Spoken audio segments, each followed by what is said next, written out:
का सेशन थोड़ा अलग है। हम फॉर्मूलाज या डायरेक्ट ट्रिक से स्टार्ट नहीं करेंगे। इस वीडियो का नाम ही है one question that solves mechanics problems, friction, pulleys, wedge वगैरह। आइडिया सिंपल है। आपके पास एक रूट क्वेश्चन होगा। वही क्वेश्चन आपको बताएगा सिस्टम कैसे चूज करना है, फ्रिक्शन किधर लगेगा, टेंशन किधर लगेगी, कौन से एफईडीज बनाने हैं और कौन से इक्वेशंस लिखनी है।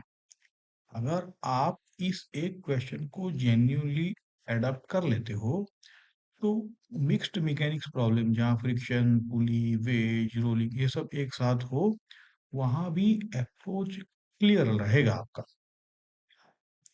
चलो देखते हैं वो रूट क्वेश्चन क्या है।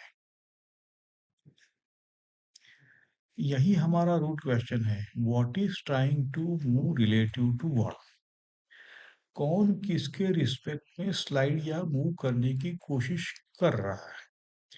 अब इस एक सवाल से क्या मिलता है, देखो ये डिसाइड करता है कि सिस्टम क्या लेना है, एक बॉडी या मल्टीपल बॉडी साथ में। ये बताता है फ्रिक्शन या टेंशन की डायरेक्शन, क्योंकि फ्रिक्शन हमेशा रिलेटिव मोशन को अपोज करता है ना, एक्सटर्नल फोर्स अप्लाइड फोर्स को नहीं। ये बताता है कौन कौन से फ्री बॉडी डायग्राम्स बनाने हैं। फिर वही से डिसाइड होता है कौन सा इक्वेशन ऑफ मोशन लिखना है। और लास्ट में वही से पता चलता है कि लिमिटिंग फ्रिक्शन चेक करना है या नहीं करना है। तो हमारा यूनिवर्सल पाइपलाइन बोल दो जैसे। तो पहले आप ढंग से ड्रॉ करो, सोचो, फिर राइट करो जितना राइट कर सकते हो और फिर सॉल्व करने की कोशिश करो, है ना। पहले ध्यान से एफबीडी बनाओ, फिर इक्वेशन लिखो, फिर सॉल्व करो। सीधा फॉर्मूला सर्च मत करो, पेशेंस रखो और राइट क्वेश्चंस पूछो। और ये बात याद रखो कि फ्रिक्शन रिलेटिव मोशन को अपोज करता है, अप्लाइड फोर्स को नहीं, है ना। आपको पता है फिर भी प्रॉब्लम में आते हो तो फंस जाते हो, तो ये आपको प्रॉब्लम क्लियर कर देगी। चलो अब इस रूट क्वेश्चन को रियल प्रॉब्लम्स पे टेस्ट करते हैं।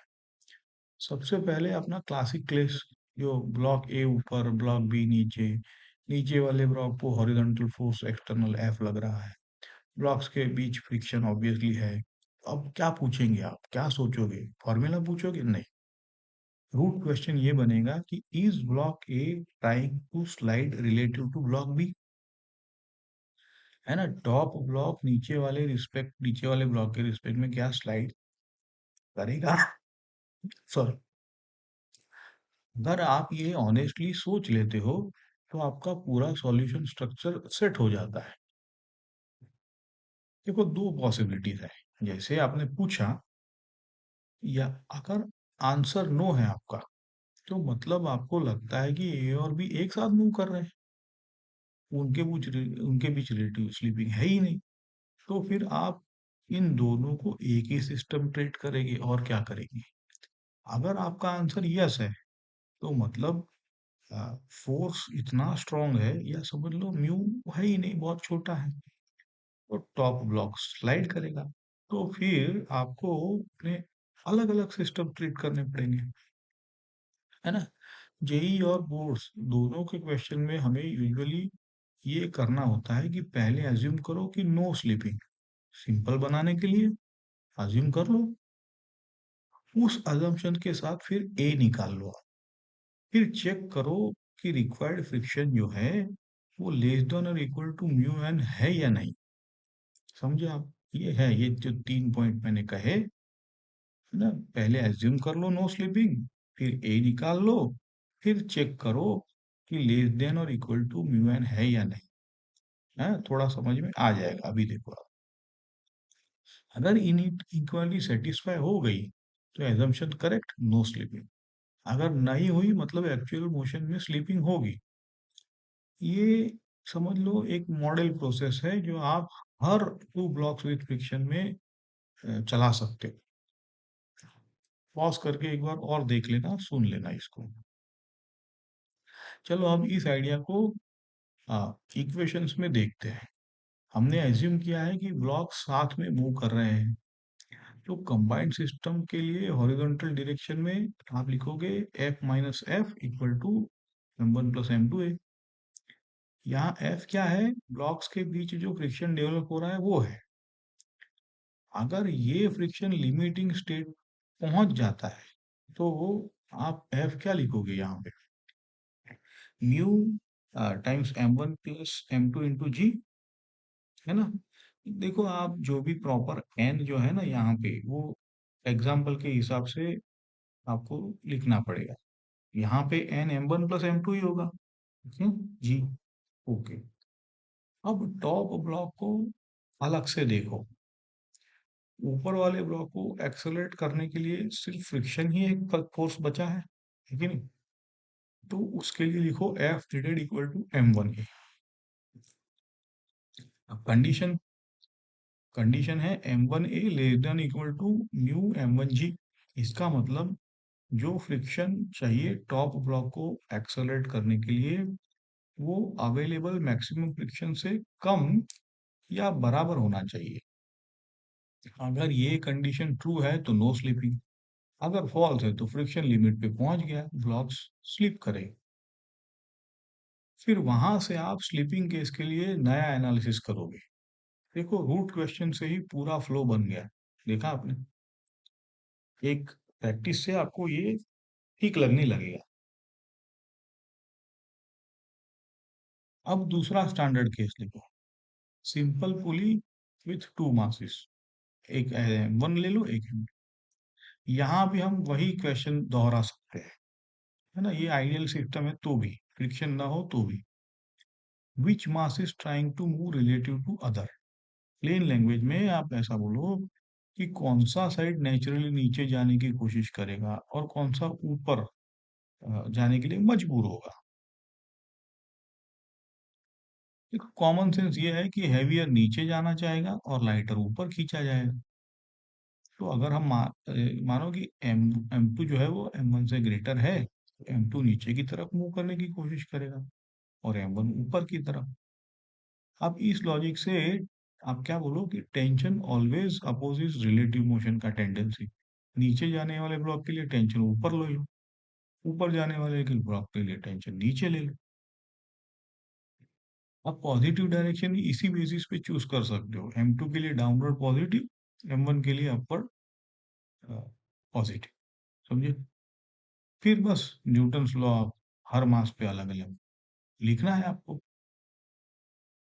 मतलब अगर हम M2 ग्रेटर देन M1 ले, तो मोशन का सेंस डिसाइड अगर हो गया है तो M2 डाउनवर्ड्स M1 अपवर्ड्स, तो इक्वेशन होगा आपका डाउनवर्ड पॉजिटिव में M2g माइनस टी, हाँ इक्वल टू, ये तो आपको आता ही है न्यूटन्स लॉ ऑफ मोशन से। सिमिलरली M1 के लिए T माइनस M1g लिख दो, जो भी है, दोनों को ऐड कर दो तो आपको A मिल जाएगा एक्सेलरेशन। क्या नोटिस करो, हमने कोई फॉर्मूला रटा नहीं है, सिर्फ क्या मूव कर रहा है किस तरफ, ये सोचा हमने बस। एफबीडी बनाया, न्यूटन लॉ लिखे, सॉल्यूशन अपने आप आ गया, है ना? रिलेटिव मोशन का सेंस ही डायरेक्शन और साइन फिक्स कर देता है ना? ये तो आसान प्रॉब्लम था, फिर भी यहाँ पे हमने वही लगाया और उससे भी ये प्रॉब्लम सॉल्व हो गया। अब स्टैंडर्ड सिनेरियो देखो, block on inclined wedge with friction. यहाँ स्टूडेंट का सबसे कॉमन डाउट होता है फ्रिक्शन ऊपर लगेगा या नीचे। ये बॉडी डायग्राम में कंफ्यूज हो जाते हैं। तो आप क्या करो, फिर से सोच लो रूट क्या क्वेश्चन है। तो यहाँ पे is the block trying to slide down relative to wedge, यही एक फंडामेंटल सवाल है। अब ये नहीं कि सर वेज भी मूव हो रहा है तो ब्लॉक का क्या करें, नहीं। ब्लॉक का रिलेटिव मोशन वेज के साथ चेक करना है, भले वेज भले मूव करता हो, कोई फर्क नहीं पड़ता है।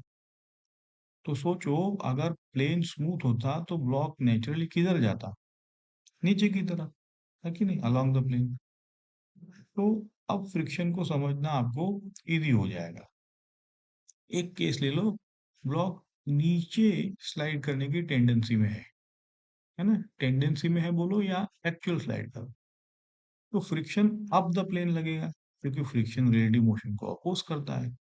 दूसरा केस ले लो, अगर किसी एक्सटर्नल एक्सेलरेशन की वजह से ब्लॉक एक्चुअली ऊपर की तरफ रिलेटिव मोशन की टेंडेंसी में है, या थोड़ा एडवांस, ये एडवांस कंस्ट्रेंट केस हो सकता है, तब फ्रिक्शन डाउन द प्लेन लगेगा।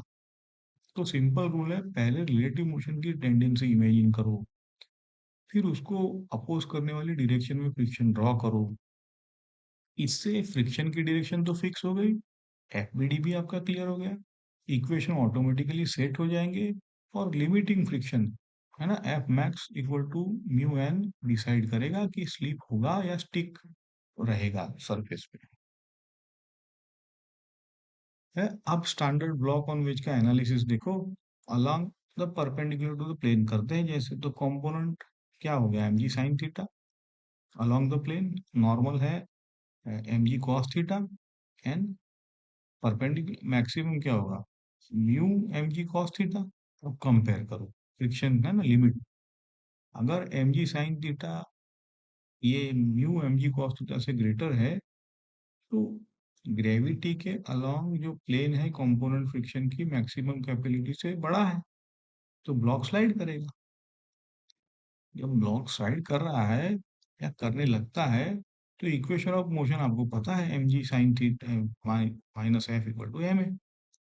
यहाँ एफ अब देखो काइनेटिक फ्रिक्शन हो सकता है प्रॉब्लम के हिसाब से। फिर से देखो, सब कुछ स्टार्ट हुआ एक ही क्वेश्चन से, क्या ब्लॉक वेज के रिस्पेक्ट में मूव करने की कोशिश कर रहा है, अप या डाउन, इससे सब कुछ सेट हो गया। अब हमारा यूनिवर्सल मेथड हम रिकैप करते हैं, एक ही क्वेश्चन से सारे स्टेप निकल आते हैं। What is trying to move relative to what, कौन किसके रिस्पेक्ट में स्लाइड या मूव करेगा, उसका आंसर यूज करके सिस्टम चूज करो, सिंगल बॉडी, कंबाइंड बॉडी, फिर फोर्सेस ड्रॉ करो, एफबीडी क्लियर, एफबीडी में फिर न्यूटन्स लॉ लिखो, हर सिस्टम के लिए कंसिस्टेंट साइन कन्वेंशन के साथ, है ना, आपको ही साइन कन्वेंशन चूज करना पड़ेगा। लास्ट में फ्रिक्शन कंडीशन चेक कर लो, जैसे F max equal to mu N होता है, तो उस हिसाब से आपका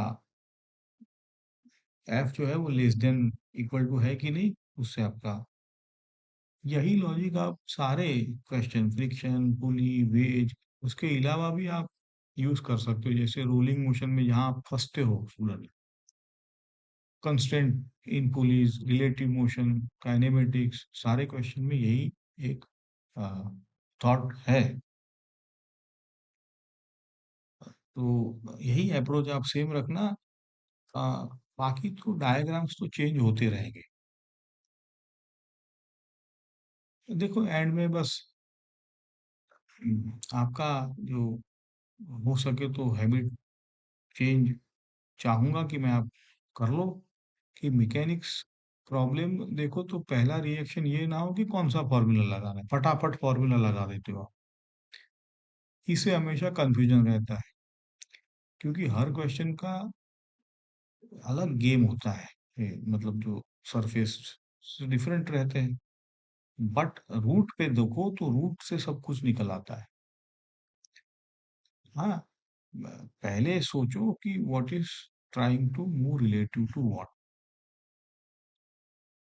अब जैसे ही ये क्लियर हो जाता है, कौन स्लीप करेगा, कौन पुल करेगा, कौन नीचे जाएगा, कौन ऊपर जाएगा, फिजिक्स हम बोलेंगे कि खुद ही ऑर्गेनाइज्ड हो जाती है, एफबीडी क्लियर हो जाता है, इक्वेशन नेचुरली लिख सकते हो, और ये आपको ट्रिक्स या रट्टा या जो भी है, आपको फॉर्मूला पे डिपेंड नहीं रहना पड़ेगा, है ना। ये ट्रिक्स ट्रिक्स के चक्कर में सब अक्सर गड़बड़ होता है। तो अगर आप हर मैकेनिक्स प्रॉब्लम के स्टार्ट में ये रूट क्वेश्चन कॉन्शियसली पूछते हो, अगर आपको आदत हो जाती है, तो धीरे धीरे आपका कॉन्फिडेंस स्ट्रांग हो जाएगा पक्का, स्पेसिफिकली आपकी जो मिक्स्ड प्रॉब्लम है लेटर ऑन रोलिंग वगैरह, जहाँ पे आप फँसते हो, क्योंकि ये रूट क्वेश्चन की सोच नहीं उभर आई है। ठीक है। तो अगर आपको अच्छा लगा हो तो ये प्रैक्टिस प्रॉब्लम भी हम अ, इस चैनल पे बहुत करने वाले हैं। प्लेलिस्ट भी उभर रही है। होपफुली सब्सक्राइब करेंगे तो आपका सारे प्रैक्टिस प्रॉब्लम जैसे आएँगे आप कर सको। Thank you.